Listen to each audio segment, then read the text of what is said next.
Thank you very much. Good afternoon, everybody, and thank you once again for being here with us today. And as usual, I have Dr. Joe Canner from LDH with me, and he'll be speaking to you in a few moments and take your questions. Today is a relatively good day on the news that we have with respect to COVID, but particularly with respect to the increasing allocations of vaccine doses going forward starting next week. I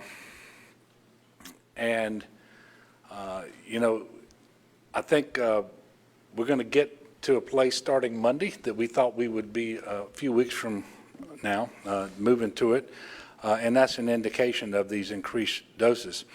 And we know this because yesterday we were on a call with the White House and received positive news about vaccine shipments. And next week, Louisiana is slated to get more than 148,000 first doses, in addition to all the doses that would come as second doses. But also, in addition to that, there are doses that are going to go directly to the retail pharmacy program, which is the federal program, and to federally qualified health centers. So the vaccination effort really is expanding in a robust fashion. For example, next week, I think the total increase in Johnson & Johnson is 26,600. It's about 14,000 or so more Pfizer. So in light of this news, I'm announcing today that beginning on Monday, March the 29th, COVID-19 vaccine eligibility will be open to everyone 16 and older. It doesn't matter about health condition, doesn't matter about occupation. 16 years and older will be the determining factor for eligibility. This is welcome news. It's a little bit of a surprise to get here as soon as we did. We knew that we were getting close, and we had signaled that, but we didn't know we would be here when we, actually Monday, when we started the week. As you know, our goal has always been to get as many shots in arms as possible and to use every dose as it arrives, or at least within that week. A shot sitting on a shelf or in a freezer is not doing anything to help us end the pandemic. Since the beginning of the vaccine process, our weekly allocations from the federal government have more than doubled, and that is why we feel confident that we're ready for this next step. You may remember that a couple of weeks ago, the president announced that he wanted us to take this step by May the 1st. I told you that I thought we would beat that. I didn't realize that we would be doing it quite this soon, however. As we get closer to Monday, when all this will go into effect, I'm asking people to be patient with the enrolled providers as they make their appointments available. They have been just tremendous partners with us, and their efforts have been Herculean to make sure that people are able to schedule appointments and actually receive their vaccine doses. And they are working as fast as they can every week to change, to adapt to changes on the ground and so forth. Just as a reminder, while we have opened eligibility starting Monday to everyone 16 and above, only the Pfizer vaccine is currently approved for ages 16 and 17. 18 and above is approved for Pfizer, for Moderna, and for Johnson & Johnson. Also, you must make an appointment, and at the time you make the appointment, you will know which vaccine is being administered. And so you need to pay attention to that, especially if you are 16 or 17 years old. We're asking you to go to covidvaccine.la.gov, and that's where you will get the list of all of the enrolled providers, the vaccine locations in your parish or in any parish that you might want to go to. You'll have access to phone numbers, you're going to have access to email and so forth. I want to make sure that everybody understands that all three vaccines are safe, all three vaccines are effective, and that in the not too distant future, I should say, we're going to have enough doses for everybody who wants one. What we need to do is make sure that everybody wants one. because doses in and of themselves do nothing to end the pandemic, but vaccinations will. And so that turns on having the doses, making them available in the right locations, making them accessible, and then making sure that we're doing the outreach necessary so that people feel confident about being vaccinated. We do remain in a race, obviously, against time and against the variants, principally the UK variant, the B117, that is present in Louisiana and elsewhere around the country, and one that is growing in its prevalence and is still expected to become the predominant strain of the virus in circulation soon. And as we have been telling you, is more transmissible, but it also is more virulent. And so we're in a race against that. We need people to continue to do what they can to slow transmission by wearing masks and by distancing, but also by getting that vaccine as soon as they are eligible with whichever vaccine is available to them first. So come Monday, nobody needs to ask the question as to whether they are eligible. They just need to know their age. If they are 16 and older, they are eligible. So please work with one of our providers, get an appointment, help end this pandemic, protect yourself, protect your loved ones, and be part of the effort to bring back Louisiana. Last week, I announced our statewide grassroots effort to meet people where they are, to break down barriers, to engage in this outreach on a comprehensive level, and to ensure that people have meaningful opportunities to get the vaccine. Since then, more than 300 people have volunteered to help us, and I'm looking forward to their efforts. If you would still like to join us in this effort, and we certainly hope that you will, if you have something to offer, please visit lava.dhh.louisiana.gov. That is lava.dhh.louisiana.gov. Dr. Cantor is going to have some more information in a moment about the pilot programs that we announced that are upcoming. On today's report with respect to COVID, we're reporting 524 new cases on 17,423 new tests. Sadly, we are reporting 19 deaths. I got excited. I mean, this will kind of tell you where we are. Yesterday, I think we reported 7. And just to be in the single digits, I felt good about that. Today, we're reporting 19 new deaths. And, of course, 1 is too many. But we're now at 10,056 deaths since the start of the pandemic here in Louisiana.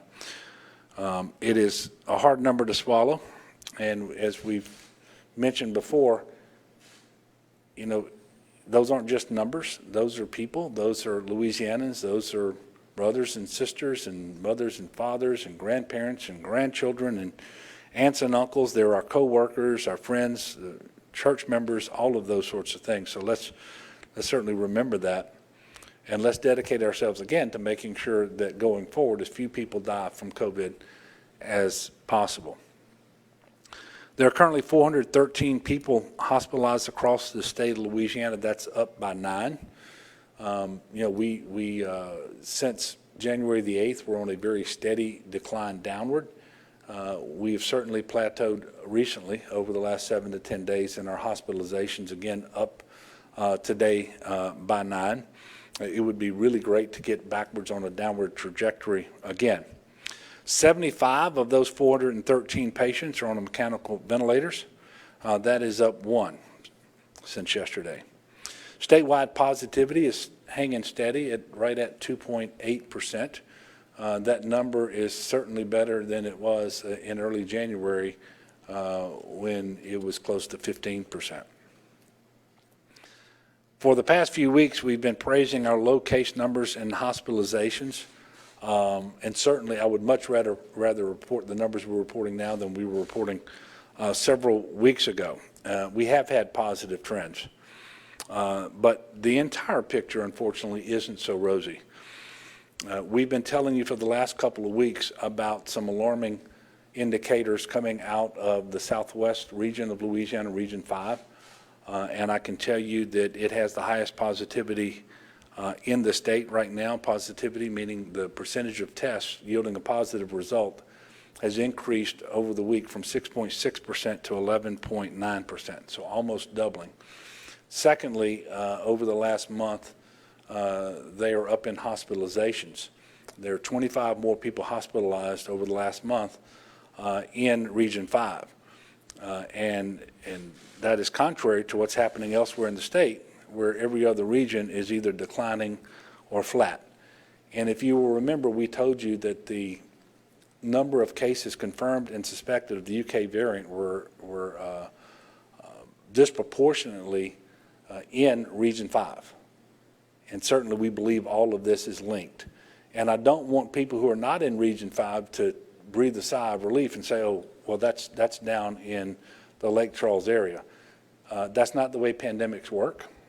And so we know that this variant is everywhere, and we know that it's going to be growing in prevalence everywhere, and we need people to be vigilant. For more on this, as well as Bring Back Louisiana, the campaign that we talked about last week, and to address whatever questions you have, I'm going to turn it over to Dr. Cantor, and then I'll be back up with you in just a minute.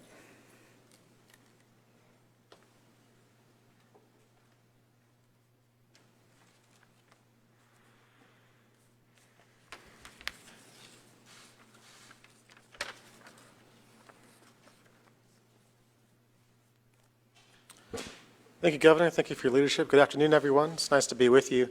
I'll pick up right where the governor left off. Overall, the state's progress has stalled in terms of reducing transmission. We've made some really good progress over the past month and a half, and over the past week or two, it seems to have leveled off, which, you know, in listening to Dr. Fauci and other experts, oftentimes can be a warning sign that people need to be, you know, increasing their vigilance and being very careful. I have particular concern in Region 5, which is the Lake Charles area. And the governor mentioned percent positivity has increased, almost doubled, from 6.6 to 11.9%. They've been increasing in case incidence. That's the number of new COVID cases diagnosed day by day. That's been increasing for the past 5 weeks, fairly steadily. And it's tough because Region 5, the Lake Charles area, has had a really hard go of it this year. And the folks who live there have been through an awful lot. And COVID probably isn't top of mind for a lot of people that are trying to repatriate there and rebuild their homes and lives. And I think we all understand that. But with the numbers we're seeing now, with the transmission that's occurring in that area, I'm going to make a specific ask to folks who live in the Region 5 area to focus the next few weeks on remaining as vigilant as possible, masking, distancing, and now get vaccinated.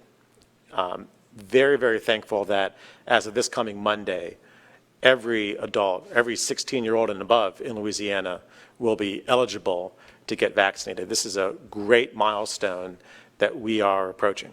Really tremendous milestone, and that we can do it this early really is very fortuitous to us, that we have enough doses coming our way to be able to enable that. We just got to make sure that we capitalize on that. So people need to get vaccinated. The variants continue to grow in Louisiana, as they do across the country. So to date, on the B.1.1.7 variant, that's the one that was first identified in the UK, we have 164 confirmed and presumed cases in the state. 96 of those 164 are in the Region 5 area, in the Lake Charles area.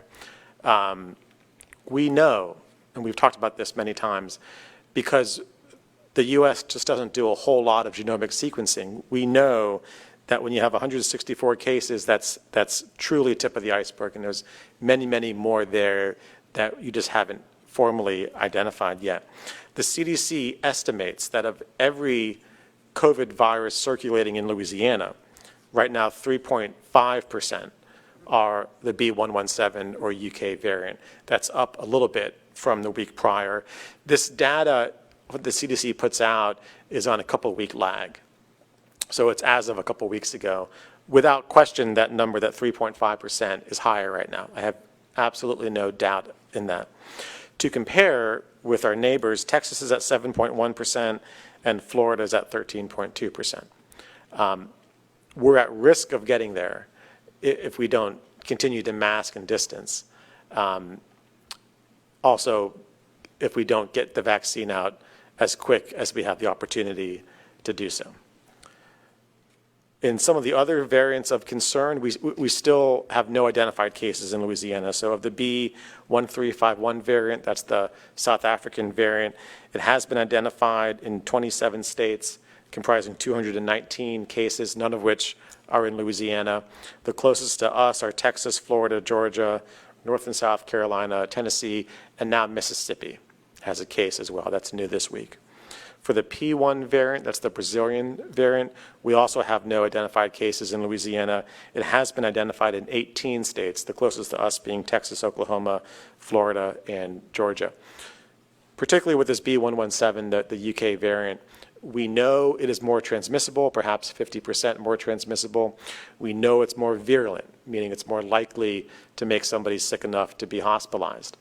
And we know it's going to continue to spread. So Lake Charles area is clearly on the leading edge of this for the state. But as the governor said, it's not isolated to Lake Charles. And if we're not careful over these next few weeks, and if we're not as aggressive as possible with vaccinations, the increases in Lake Charles are at risk of spreading throughout the state. So this is a warning sign to us right now that we've got to double down our efforts, both in mitigating measures, masking and distancing, and in getting the vaccine out as quickly and equitably as possible. I am very encouraged that supply is increasing substantially next week, and we have reason to believe that it will continue to do so going forward. So for next week's allocations from the federal government, and this will be week 16 of the vaccine rollout series. So it is pretty remarkable. By week 16, we're able to expand eligibility to every adult in Louisiana. We will be getting 77,220 doses of Pfizer. That's an increase of 15,210 from this current week. We'll be getting 45,000 doses of Moderna. That's a flat number from this current week. We'll be getting 26,600 doses of Johnson & Johnson. That's a substantial increase from the 5,000 or so doses we got this current week, giving a total state allocation proper of 148,820 first doses. Additionally to that, this week we are completing a clawback of 32,010 doses that we initially diverted to the long-term care program that they're not going to end up using. So those will be added to our in-state allocation as well. These doses put us in a really good position and certainly enable us to expand eligibility as of Monday. With full eligibility on Monday, folks need to know that this is our time. No one needs to ask themselves if they're eligible. No one needs to parse the list of essential workers and see if they qualify or not. No one has to talk to their doctor and see if they have one of the eligible conditions. Anyone 16 years of age in Louisiana and older as of Monday is going to be eligible to go get vaccinated, get in line, get an appointment. We have sufficient supply, and now it's on all of us to make sure that that happens, to make sure that we capitalize on that opportunity. Looking ahead, there's going to be more work to do on outreach, and I'll talk about that in a second. One thing I'm happy to announce is that we'll be putting out some more granular information on the dashboard, the LDH COVID and the COVID vaccine dashboard tomorrow. You'll be able to go on the dashboard and see demographic and vaccine administration data by census tract, which is a very granular marking. It's a more granular entity than zip codes are. So for each census tract in the state, you'll be able to look at how many doses have been administered, how many series have been completed, and you'll be able to see that based on key demographic items like race. We are going to be using this data to guide where outreach effort has to happen, where we put our resources. And that brings me to the Bring Back Louisiana campaign, which I'm so very excited about, because this is how we're going to connect vaccine to every corner of the state, particularly corners that need it most, by virtue of social vulnerability or by virtue of not having enough people vaccinated already. We'll be looking at this data very closely. I'm very excited to announce right now the first 9 pilot sites of the Bring Back Louisiana campaign. They will be in the following zip codes. In Region 1, they'll be in the 70127 zip code in New Orleans East. In Region 2, in the 70807 zip code in East Baton Rouge. In Region 3, in the 70353 zip code in Terrebonne. In Region 4, in the 70582 zip code of St. Martin. In Region 5, in the 70668 zip code of Calcasieu. In Region 6, in the 71302 zip code in Rapides. In Region 7, in the 71107 zip code of Cato. In Region 8, in the 71241 zip code of Union Parish. And in Region 9, in the 70431 zip code in St. Tammany. These zip codes were selected by virtue of social vulnerability and particular need and progress in vaccinations. They cover both urban areas and rural and farm communities. And this is just the beginning of the Bring Back Louisiana campaign. Outreaching these zip codes will start next week, and then the campaign launches fully thereafter. Again, just the beginning, but very, very excited. This is a novel campaign. It's something that Louisiana is leading on, and it's marrying direct outreach, both canvassing and phone calls, with local community-based organizations, with targeted vaccine events. And again, we're going to be looking at this campaign to really connect people with vaccine in the areas of the state that need it most. Looking ahead, I want to say a couple comments about the Easter holidays and springtime, and you know what we can and probably shouldn't do in the weeks and month or two ahead. I think slowly we're going to see life get back to normal, but there are some things that we have to do, and we have to be very, very cautious in that. Let me start with what you can do when you get vaccinated. And it's more than just getting a free donut. So when you can get vaccinated, you can visit with other fully vaccinated people indoors in a private setting without masking and distancing. That means with your family, with close friends. If every person in that small private group is fully vaccinated, we mean 14 days out from their series completion, then that gathering can happen without masking and distancing, can safely happen without masking and distancing. You can visit with unvaccinated individuals from one additional household if everyone else in that gathering, that private gathering, is fully vaccinated safely without masking and distancing. And you can refrain from quarantining following an exposure to someone else who has COVID if you're fully vaccinated and you have no symptoms. So if families are asking themselves how they can celebrate the Easter holiday safely, how can they have a dinner with family safely, how can they boil crawfish safely, the answer right now is go get vaccinated. For yourself, go get vaccinated. For your friends and family, go get vaccinated. That is the ticket to be able to have these gatherings safely. I have to say that because there is still transmission occurring, and I'll note that in the state, there are currently 9 parishes that still have the highest rank of community transmission risk, 9 in Louisiana. There still is a lot of virus circulating. You still need to wear masks and distance when you're in public settings. But when you're in private, in a small gathering of friends and family, and everyone else is fully vaccinated, you can now safely do that without masking and without distancing. A lot of people have reached out and want to help with the efforts, want to help with the Bring Back Louisiana campaign, and this is really heartening news, because this is going to be a community-wide effort. We're going to need everyone.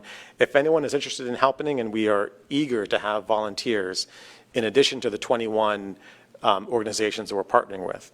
If you're interested to help, you can go to covidvaccine.la.gov, and there'll be a link towards the top of that page that says, how can I volunteer? That link will take you to the Louisiana Volunteers in Action, LAVA page, which will help you enroll. We will be calling on these volunteers as we stand up outreach events and community vaccination events throughout the state of Louisiana. Let me close by making one concerted ask to people in two parts. And the first part is starting Monday, if you're 16 and above, go get vaccinated. Go make an appointment, get in line, and get vaccinated. And the second part of this ask is, if you've already done that, thank you. But your job is not done, because I want you to go be an ambassador to your friends and family. Get your parents vaccinated, get your siblings vaccinated, get your cousins vaccinated, get your friends vaccinated. Be an ambassador. That is how we are going to achieve herd immunity. I can tell you right now, 23.5% of the state's population has at least initiated a vaccine series. 13.8% has completed that series, and we can do better than that. So if you've already done it yourself, thank you. Go get your friends and family covered. Be happy to answer any questions. Yeah, Sam.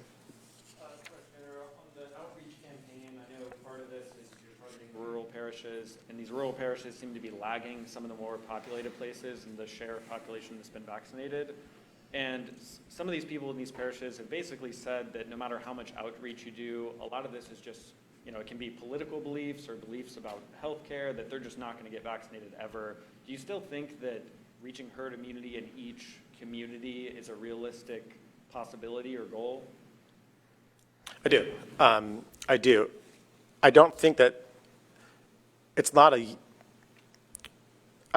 no switch gets flipped when we reach herd immunity. And what I mean by that is I think there's tangible progress before we hit to that mark. And there's still some debate about what exact percentage coverage confers herd immunity. There is still significant progress that happens before we get that. But to the larger point of that question, I really do, and for a couple of reasons. Number one, the polling data is encouraging.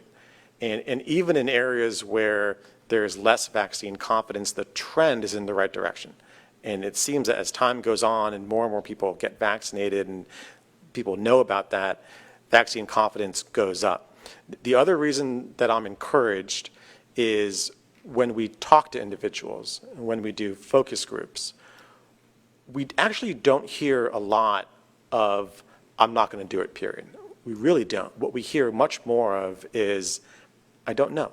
I'm unsure. I'm on the fence. I want to wait and see. I want to talk to people, which tells us that we have an opportunity to have that conversation, that people just need to be connected with facts, need to be connected with experts, need to have an opportunity to have those questions answered. And the point of this Bring Back Louisiana campaign is to allow people that opportunity to have those questions answered. So I really am encouraged that those percentages go up. I just know we have our work cut out for us to get there. So a big reason that you guys have expanded eligibility over the past few times is because you guys said that there are a lot of vaccines sitting on shelves and everything. So I was wondering if you had the numbers on hand for how many vaccines have gone to waste, not because of an outage or something like that, but just because a pharmacy or hospital just couldn't find enough people to administer it to, if any. Question being, how many have been wasted just by virtue of expiring? I don't have, I can probably get back to you on a number. I can tell you the total loss number right now is 1,946. That's of all doses, sent down to the state. I don't know offhand how many of those, some number of those, I think it's a minority of those were just expired because some couldn't be found, but it's not the majority of that number. Yeah, Melinda? To the point of, is herd immunity realistic? It seems like, okay, so y'all are clawing back 32,000 doses from the long-term care program, which seems to be because nursing home employees are not interested in using them. So isn't that an indicator that there is going to be a broader problem in reaching the large numbers that you need. I mean, we're already hearing about appointments that don't get filled. So I guess I'm wondering, how do you combat that in a way that gets you to herd immunity before the doses, before the variant overtakes the available doses and it doesn't really matter anymore? Yeah, that really is the challenge that you articulated there. I mean, and the governor said this last week, we're in a race against time right now. We're in a race to get vaccine out as quickly and equitably as possible because the variants are out there. What the clawback was from the long-term care, there really was, the feds did an estimate of how much they wanted to divert there. Some of the staff there got vaccinated through other avenues, not in the first round, but as time went on. So it really was an estimate. I don't view that as predictive of what's happening in the community. It also was the first few weeks, and vaccine confidence, has grown, not at the pace I would like it to, but has certainly grown as the vaccine administration endeavor has gone on. So I really am encouraged that confidence continues to increase, that more and more people get vaccinated. I'm just not naive that it's going to happen automatically. I think it's very clear right now to us, and it should be clear to everyone, that there's going to be a lot of work that has to happen between now and then. A lot of outreach, a lot of connecting with people, meeting people where they're at, and letting people have questions answered. We have the opportunity to do it. I mean, it's kind of within our hands right now. I really do think we'll get there. I just know it's going to be a lot of work to get there. Yep, Sam? It seems like demand and supply depends a lot on where you live. Are you guys seeing that maybe in Orleans Parish, there's still a ton of demand and long wait times, and then in some, maybe rural parts or even suburban areas outside of there, it's pretty easy to get a dose? It's pretty variable. Even in, Region 1 or Orleans has administered the most vaccines per capita right now, but even with that, it's relatively easy. You can get an appointment within a couple days' time. So I think in terms of, is this the right time to expand eligibility? I think it is, particularly with the increased doses coming down. I think there's no question that there's geographic variability right now in vaccine uptake, and you can go on the front page of the vaccine dashboard and see that pretty clearly. I mean, to me, that just means that we have an opportunity. We have more work to do. And again, the point of putting all that data out there is to know where we need to hone in with the outreach effort. Thank you.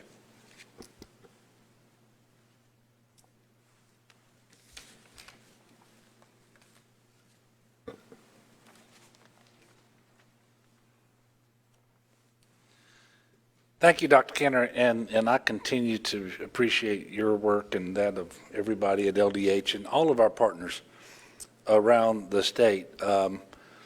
This month we mark a full year in the battle against COVID-19, and there are a lot of heroes out there, but chief among them are our healthcare professionals, and I know that they're tired, and I know that they would very much appreciate putting this pandemic behind us so that they can go to work and experience some normalcy too.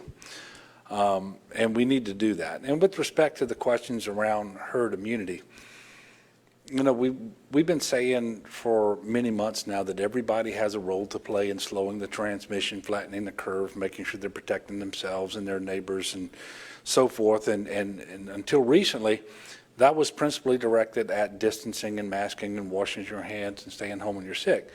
Everybody has a role to play now, and it's getting vaccinated. And that vaccine, starting Monday, will be available to everyone who is 16 and older. And so I'm asking people to do what is necessary, and don't sit back with the calculation, well, I'm just going to let other people be vaccinated so that at some point we get to this so-called herd immunity. Because if enough people take that approach, we're not going to get there. And secondly, when we do, it isn't like the coronavirus and COVID-19 are going to go away completely. That's not going to happen. And people who are not vaccinated are going to continue to be susceptible to contracting the disease, getting sick, being hospitalized, and dying. And so it really is counterproductive for people to talk about herd immunity in that fashion, as if we're just going to sit back and wait and let other people get vaccinated and we'll benefit from that. You're always going to be at greater risk if that's what you do. And therefore your family is going to be at greater risk if that's what you do. So we all have a role to play now. That role has changed somewhat since vaccines have been administered to the states. It is still important.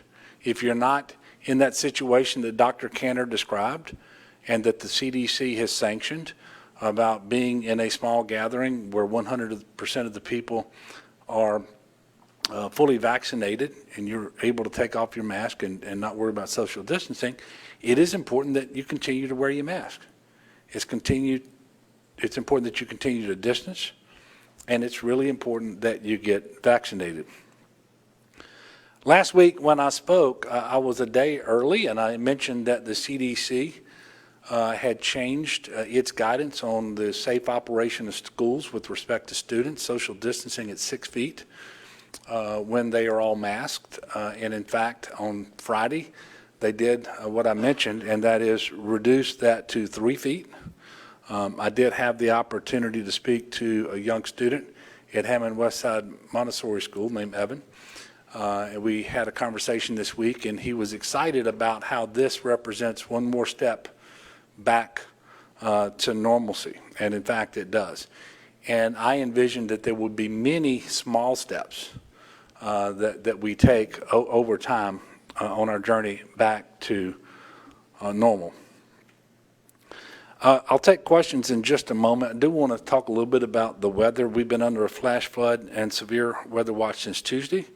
That flash flood watch will remain in effect for all of southeast Louisiana through midnight on Thursday. Because of that, 2 testing sites are closed today. Those are the sites at Alario and at Nichols. And the sites at UNO and Mahalia were delayed in opening. We're going to continue to keep the public updated on weather-related disruptions as it relates to testing. The good news thus far is that we have not experienced any weather-related deaths or injuries, haven't had power outages reported with this most recent weather either. But the ground is saturated. A quick burst of heavy rain could cause additional flooding pretty quickly. And we know that winds can easily cause trees to fall onto houses and cars and power lines and so forth when the ground is saturated. The New Orleans region experienced street flooding yesterday and last night. Also anywhere from 8 to 10 inches of rain fell in St. Charles, Lafourche, and Terrebonne parishes. 21 structures that we know of were flooded, the majority of which were in Lafourche. Damage assessments are underway. There are still multiple road closures in those parishes. In Lafourche, pumps are operational. Parish field offices have pre-filled sandbags for those residents who might need them. As the threat of more flash flooding continues, I cannot stress enough that if you see water on the road, please do not attempt to drive through it if you're not absolutely sure how deep it is and that you can safely navigate through it. And don't try to go around it. That's when you'll end up in a ditch. Turn around and go the other way as best you can.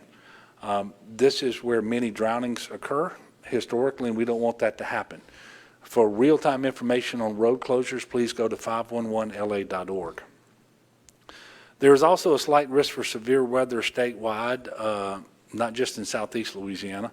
Potential impacts could include damaging wind gusts in excess of 60 miles per hour. Tornadoes are possible, as is hail. We encourage everyone to stay alert, heed instructions from your local officials and weather experts. Please keep your cell phones charged and on, because many times that's how you're going to get the last possible notice of an approaching tornado. Please make certain you have a game plan in place. You can always visit getagameplan.org for more information. Lastly, today is Equal Pay Day. I am supporting my red tie in support of equal pay. Louisiana, unfortunately, remains at the very bottom of the country when it comes to equal pay for women here. who earn 72 cents on the dollar on average. And for women of color, the numbers are even worse.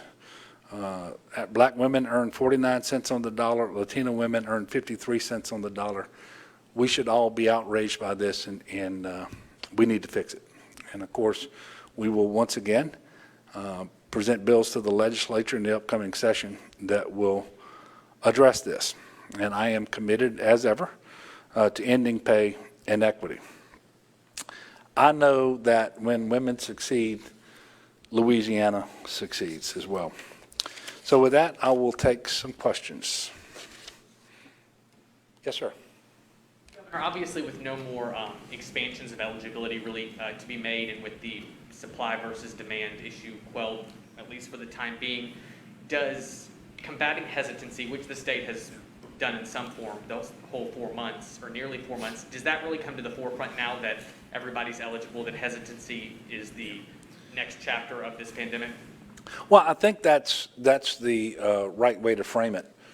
And of course, we've anticipated that we would get to this point at some time. And not just in Louisiana, but around the country, every state, and the federal government as well, all looking at plans to address this.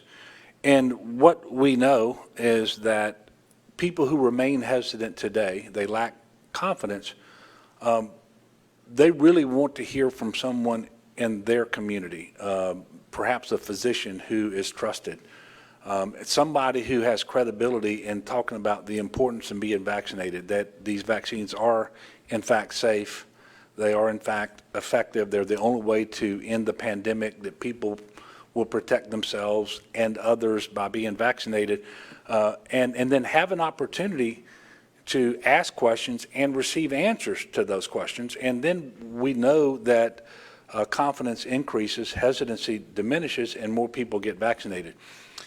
So this, we always knew that we would reach a point where outreach was going to be critically important. We are just about there. In fact, you can see that our outreach efforts are reaching a new level. And you're going to see many more manifestations of this over the coming weeks and months, because we have to get people vaccinated. And I am not at all at the point where I believe that we're going to fail to get enough people vaccinated. We just have some work to do. Like Dr. Cantor, every reliable survey indicates that confidence is growing over time, not as fast as we would like. Hesitancy is diminishing over time, again, not as fast as we would like. But from the very beginning, a relatively few people have been saying they will never get the vaccine. Most have said, we just don't want it now. And maybe they were saying that back in December and January. Well, now we're getting towards the end of March, about to be in April. They've had an opportunity now to see their friends and neighbors and relatives vaccinated in large numbers, and they can see the safety of the vaccine for themselves. And the efficacy numbers really should speak for themselves.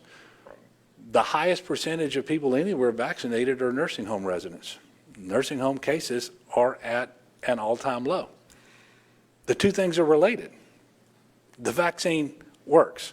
It confers immunity from COVID-19 on 95% of the people who get vaccinated, and it protects against hospitalization and death for 100%. So this is our way forward. Nothing that has developed was unanticipated. Nothing is overly troubling, but we just all have some work to do. But at the end of the day, nobody's going to be able to make that decision for you. And I'm talking to the people of Louisiana. I strongly encourage you to make this decision for yourself and reach out to your physician if you have questions. And then in the meantime, we're going to be trying to give you as much information as possible, and then to make available to you people who can answer your questions. Yes, sir? Governor, Louisiana's dropped to about 40th in the country in terms of the share of the population that's been vaccinated so far. Why do you think that is? Is that lack of confidence that you've talked about? And if so, why are Louisianans less confident about the vaccine than some other states? Yeah, no, I don't know. And there are different ways to measure that, and I'm not sure which measure you're looking at, and whether you're looking only at, for example, the vaccines that come to the state, or whether you're including the vaccines that the federal government is administering directly through the VA system, for example. But I'm not going to quibble with the number. We want more people to be vaccinated. The doses are here. We have all the enrolled partners that we need. There are vaccines available every day in every parish. There's appointments available. We just need to get people to be vaccinated. And we're going to do everything that we can to facilitate that. And we need people at the local level to do that as well. And certainly we were never going to be satisfied whether we were first in the country or 50th in the country with where we are. We always want to do better. Yes, ma'am. Governor, on a different subject, the Attorney General filed a lawsuit against the Biden administration over the moratorium on new oil and gas exploration on federal lands and waters. And I know you have been critical of that moratorium. Do you think a lawsuit is the appropriate way to move forward on that? Well, I was told about the lawsuit just before walking in. I haven't had an opportunity to look at it, and certainly the Attorney General didn't call and discuss it with me. In the meantime, I have been engaging in outreach to stakeholders here in Louisiana and elsewhere about the moratorium and what it means for us, especially as it relates to the Gulf. And then I've also been in conversations with various officials in the Biden administration, including earlier this week when I was elected chairman of the governor's group on the Outer Continental Shelf, and had an opportunity to speak to the director of BOEM about it. And everyone acknowledges that enough leases were stockpiled that a moratorium, a pause on leasing, is not going to be injurious to the industry or to jobs or so forth. The short-term impact would have been most heavily felt on the permitting side if the companies weren't allowed to explore for and produce oil and gas on the leases that they had. And I'm gratified to say that, and I know this because I've been talking to oil and gas CEOs and interest groups, but also to the director of BOEM this week, that those permits have started to be issued too. So just as you're starting to have the communications get you to a point where you're feeling better about things and the permits are being issued, probably isn't the best time to file litigation, but obviously that's taken place. I haven't read it. All I'm going to tell you is I will continue to do the outreach that I've been engaged in with the Biden administration to make sure that they understand that the most carbon advantaged barrel of oil produced anywhere in the world is produced in the Gulf of Mexico. That demand for oil is inelastic, meaning it doesn't respond to changes in supply, and oil is going to be produced somewhere, and it's going to be used in our economy throughout whatever transition we have away from fossil fuels. It could be decades in the making.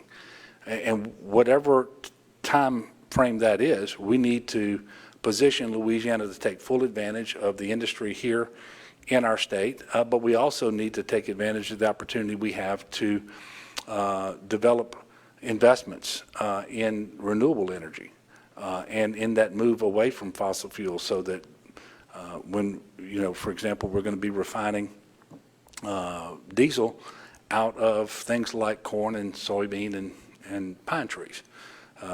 So we've got a lot of work to do. I don't know how this litigation that you referenced advances our goals, but we'll see. Yes, sir. Since last press conference, the Women's Select Committee said they were going to hold a second hearing on the LSU sexual assault cases. They said that if higher ed officials don't implement policies that automatically fire officials and faculty who don't report sexual assault or follow Title IX procedures. So I was wondering if that was something that you support, or your comment on that. Yeah, so I've actually had meetings this week with several groups of legislators, including two groups of legislators today, and had a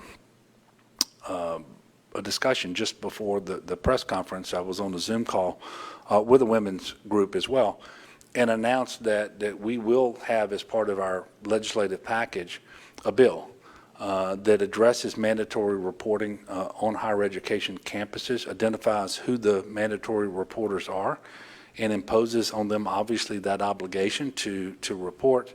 And then, absent some very compelling reasons, any failure to discharge that obligation would result in termination. So that is something that we've already looked at and put into our legislative package, and we'll be asking the legislature to move that bill forward and to get it to my desk. Look, I want to thank you all for continuing to cover all of these things that are so important to the people of our state.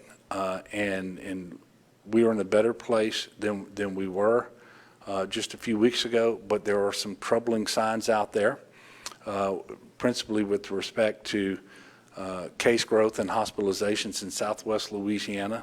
The variant, which is obviously having an impact there, and we know elsewhere across the state. And as that strain of the virus grows in terms of its prevalence, we need to be making sure that more people are getting vaccinated as soon as possible.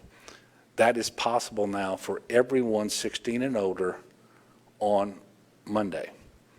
And what that means is everybody who is authorized by the FDA to receive these 3 vaccines is eligible to receive it on Monday.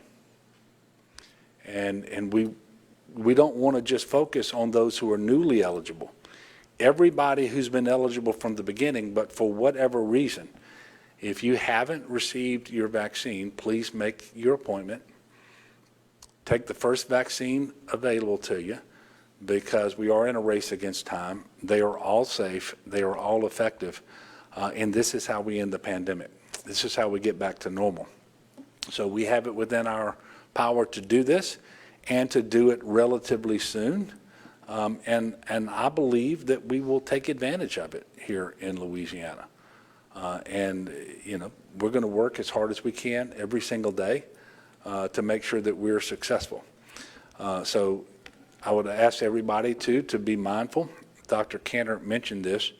We do have Easter coming up and Passover as well. And to the extent that you have more people gathering, whether it's in church or whether it's, you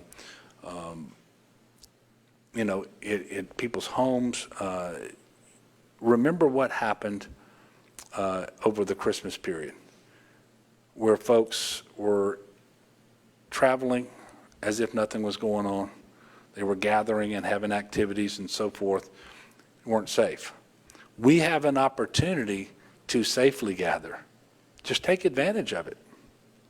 And then have the peace of mind of knowing that you're doing that without just exposing yourself to the virus and to the disease, but exposing your family members or your friends or whoever else happens to be at that gathering. So let's take this all seriously. We'll do better. And we will get back to normal much sooner. And I will be able to come out here, I pray, relatively soon and announce that we've had a day without deaths. That hadn't happened since about a year ago. Look, thank you all very much, and we'll see you next week. When is that, Christina? Tuesday. We'll see you on Tuesday. Thank you.